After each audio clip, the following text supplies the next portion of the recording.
नमस्कार मंडळी, आज आपण हिरव्या माठाची गरगट्टी भाजी कशी करायची ते बघणार आहोत। तर चला मग रेसिपीला सुरुवात करूया।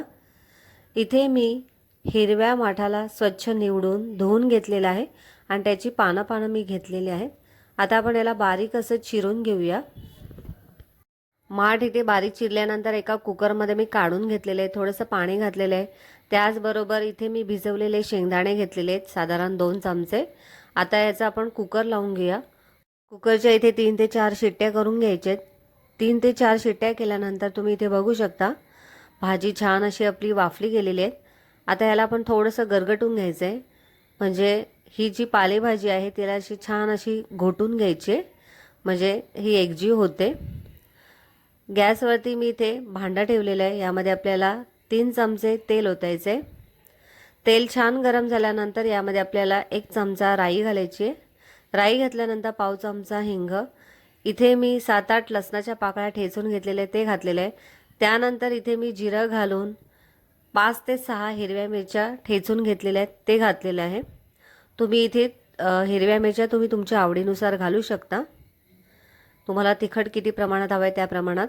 आणि छान असं तेलावरती परतून घ्यायचं आहे। लसूण पण छान असं तळलं गेलेलं आहे, छान सुगंध सुटलेला आहे। त्यानंतर पाव चमचा हळद घालायची आहे।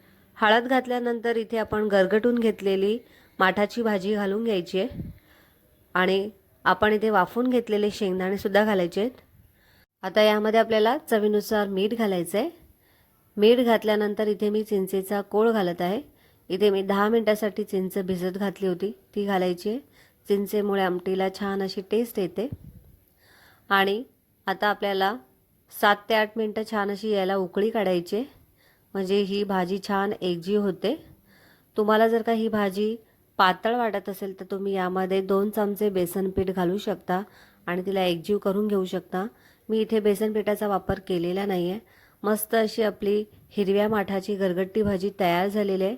तुम्ही सुद्धा एकदा नक्की ट्राय करून बघा। रेसिपी आवडली असेल तर रेसिपीला लाईक करा, शेअर करा, चॅनलला नवीन असाल तर सबस्क्राईब करा। व्हिडिओ संपूर्ण बघितल्याबद्दल धन्यवाद।